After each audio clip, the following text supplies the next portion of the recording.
Dear sisters, brothers, and beloved soulmates, I am Ramon Krishna Vadapalli, the owner of this channel, dedicated to promoting a moral and spiritual society worldwide. Our main objective is to share the epic story of the Mahabharata, which serves as a rich collection of spiritual and moral teachings. This includes the Bhagavad Gita, a profound source of enlightenment for all humanity. I kindly ask all viewers to subscribe, like, and share this channel to support our mission. The Mahabharata comprises a total of 589 stories, each contributing to our understanding of life and spirituality. Please subscribe and share and support me for more likewise. Thank you. Yours, Vadapalli Ramon Krishna, ancient yoga trainer.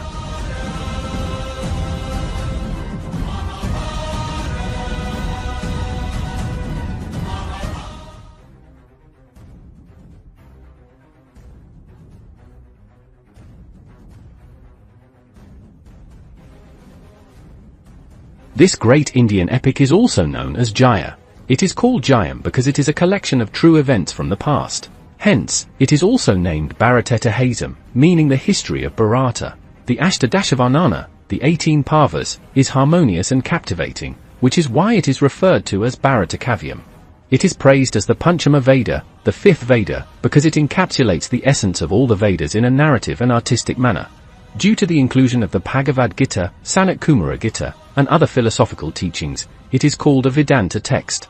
It is also regarded as Niti Shastra because it provides moral guidance applicable to all people, from servants to emperors, in all situations.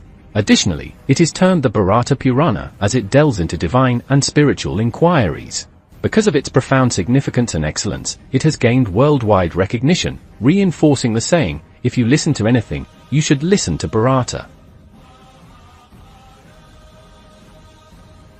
The fruit of listening to Bharata.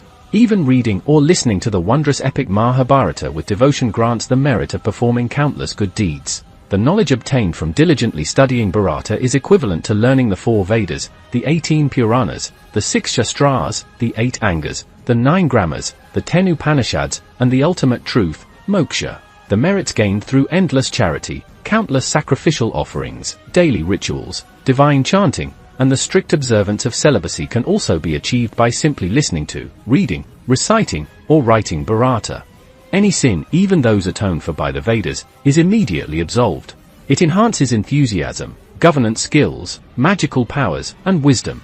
The epic provides guidance on how servants and masters should behave, the responsibilities of fathers, the duties of children towards their parents, the appropriate time and manner to enter different ashramas of life, the principles rulers should follow, the governance methods the people should adopt, and how to discern which societal changes are worth accepting or discarding. It also delves into various aspects of Arthashastra, including wealth acquisition, protection, expenditure, and management. Mahabharata is not merely a story but a comprehensive guide to life. Great sage Vyasa, who divided the Vedas into 4 and composed the Sutras and 18 Puranas, worked tirelessly for 3 years to compile this epic. However, reading it without attention will not yield much benefit. O people! To attain the 4 Purusharthas, Dharma, righteousness, Artha, prosperity, Karma, desires, and Moksha, liberation, listening to Mahabharata is the only path. Those who listen to it with utmost devotion will have all their desires fulfilled. Kings who hear it will see their kingdoms flourish. Those who are deeply drawn to Bharata will be freed from all mental, verbal, and physical sins accumulated over births.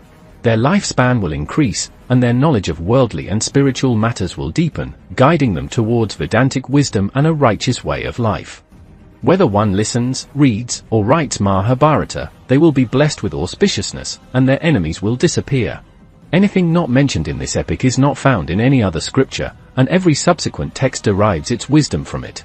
The unique qualities of this great poem are unparalleled in any other work. I bow to our revered guru, the sage Sri Vedavyasa, who composed such a magnificent epic.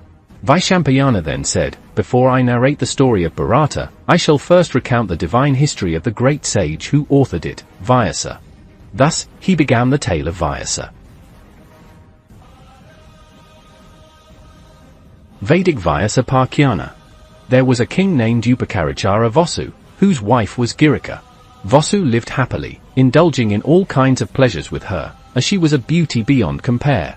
One day, while Girika was menstruating, she expressed her desire for union with her husband, and Vasu too had the same longing. However, just as he was about to fulfill this desire, the ancestors ordered him to bring the meat of wild animals for their offerings, forcing him to leave for the forest. Though he set out on his duty, his mind remained preoccupied with thoughts of Girika's beauty and their passionate union. As he wandered in the forest, memories of fair-haired maidens, their eloquent speech, the captivating blue-eyed and nine-eyed beauties, the alluring glances of the one-eyed women, the lustrous youth, and the firmness of their breasts and pubic hair tormented him. Overwhelmed with desire, the mighty king, unwilling to let his passion go to waste, took the fruit of a tree, placed his seed into a leaf basket, and tied it around the neck of his pet eagle, instructing it to deliver it to Girika. As the eagle flew through the sky, another eagle spotted it and mistook the contents of the basket for food.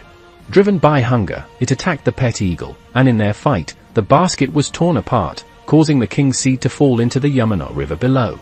At that time, due to a Brahmin's curse, the celestial Nymphadrika had been transformed into a fish and was wandering in the Yamuna.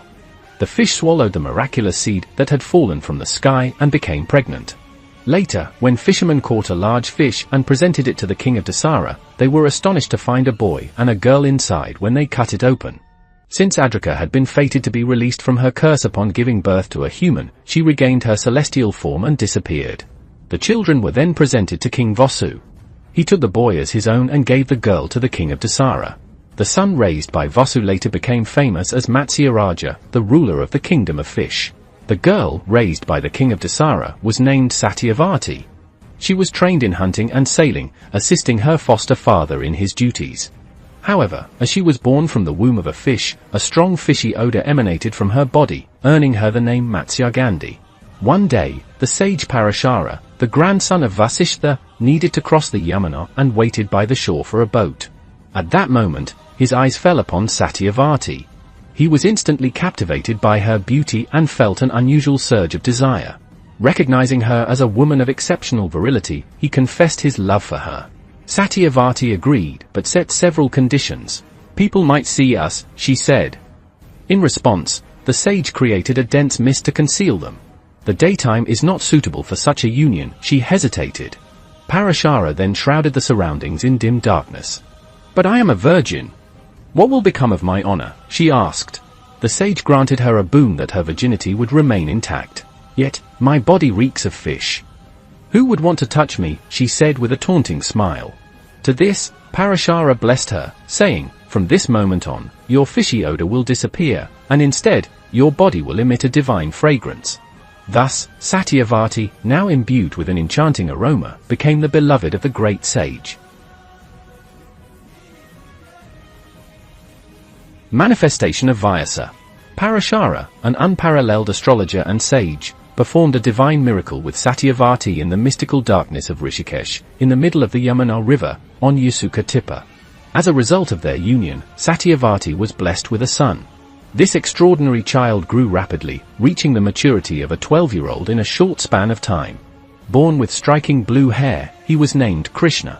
Since he was born on an island in the river, Dvipa, he came to be known as Krishna Dvipayana. That great being, the first and most revered son of Parashara's divine seed, humbly prostrated before his mother. "Mother, whenever you summon me, I shall come to see you. Until then, grant me the freedom to pursue my penance," he said. With these words, the layers of snow disappeared, and the veil of darkness melted away. Satyavati bid farewell to both her husband and son and returned home, where she resumed her life without arousing any suspicion about the grace of Parashara. However, she was deeply affected by the divine fragrance that now emanated from her body.